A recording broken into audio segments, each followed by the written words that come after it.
And I'd like to welcome Rosemary DiLorenzo. She is, of course, the board president of Third Mutual. Welcome. Great to have you here today. Hi, how are you? It's great to see you again. And it's a busy month coming up. You have two meetings coming up in October. First, of course, they have their regular monthly meeting for September tomorrow, but then coming in October, you have two meetings. You folks have a separate annual meeting, and that is going to be coming up on October 4th, and it's at 9:30 in the boardroom, and Yes, we televise that. And it's interesting because I couldn't quite figure out why we have to have two meetings in October, and I think it's actually in our laws somewhere. I think I heard that once. You know, yeah. because United only has one. They do their annual meeting at the same time, and I was saying, well, why do we have to have two? But I actually looked it up. So our annual meeting this year is in the boardroom, and we've actually spent a good amount of time on it this year because we really want to show the residents what our many accomplishments are. You know, from the things that we've done with M&C to the cleanup that we've done, you know, to try to put put that better security up, to things that we've done to improve communication. And we know in so many of the areas we have a long way to go, but we did like a slideshow. So we worked with staff a little bit. So we worked with communication, nice. and it's going to be well done. One of the things I wanted to ask you about is, besides the annual meeting that you have, following that is what's called the organizational meeting, and that leads back to voting. Yes. As we know, you have right now 3 people running for 3 open positions. But because of current rules and regulations, laws, you still not need, ours. Yeah, not yours, and people have asked that. You need to have your election. And it's important that people vote because there needs to be a quorum. Correct? Am I right about that? Yes, absolutely.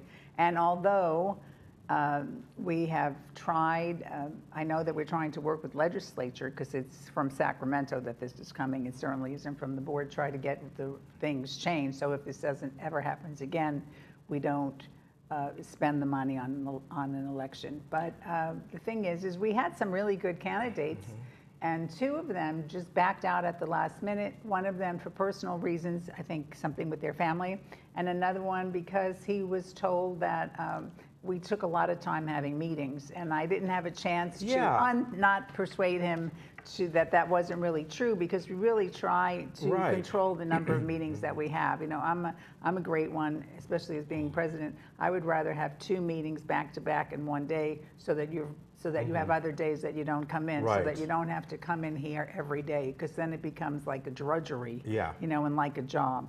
So in any case, with having these candidates, and one of our board members actually ran into one of them the other night at the gym, and he said when his personal situation was over, he would be happy to run, because the thing is sometimes it's not only running, sometimes we have an opening because somebody has to resign. That's right. And then we have an we can assign people, or appoint people rather.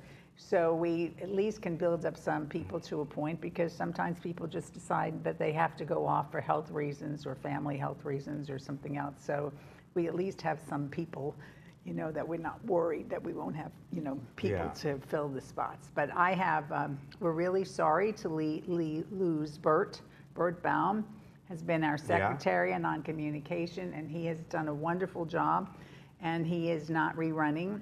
And Bill Walsh also has done an incredible job on M&C and on the architecture and also alterations. I always call it architect, like we're building buildings, but some people try to.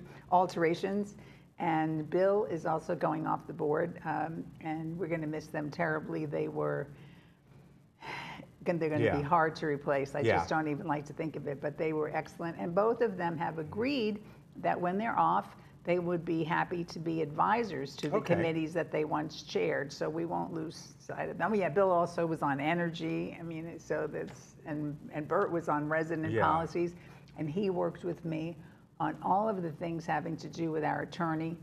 And he did such a great job, because we were able to, in working with him and working with our attorney, have a few people who were just a scourge to the community, have them agree that it was a good idea that they moved because they just didn't want to obey any of the rules, and were scaring, some of them were actually scaring their neighbors.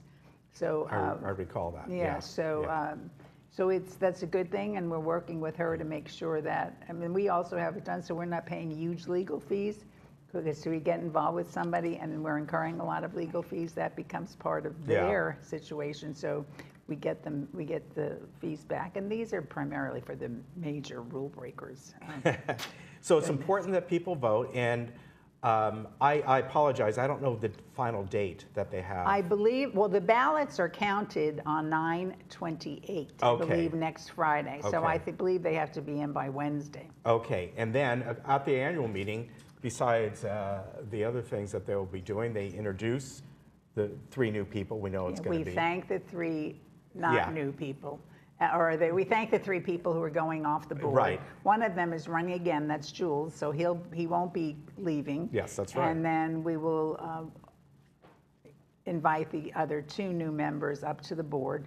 And then right after that, we have the election for officers. Yes. Because we have to do that. And then after that, we break. And there you go. That's it. All right, now let's talk about something that is going on right now in the RV lot. They are, I believe, resurfacing, doing some maintenance on that lot. Now, part of that is parking issue, meaning they're taking the RVs and they're parking them out in certain areas on the streets. And this is something that you wanted to bring up because there's some issues in here, and it's mainly about that, depending where they're parked, you were mentioning how there could be people leaving a cul-de-sac, and it's kind of hard to look around and well, see. you know, the 2 biggest things that I get, and sometimes you have to go out with a disguise on, is why are they parking them all here? Well, I would assume they don't want to take them that far away. But the thing is that, so it certainly doesn't look pretty. There's no question about that. But I can't really do anything about that because we don't have like a beauty thing for RVs. But the biggest thing is people say that sometimes they're being put close to the corner or something. And when they are so used to driving, and now when they go to like look either way, they believe that the RV is blocking their view. So at that point, they should. Well, they can contact security and/or I would think resident services, one of the 2, and that way they can just say, you know what, this can be a little bit of an issue for us trying to get out onto the street or whatever it might be, and I understand that, yeah. Right, so if somebody was just telling me that last night, that where the one was parked near their house, they had a hard time making the turn because of where it was.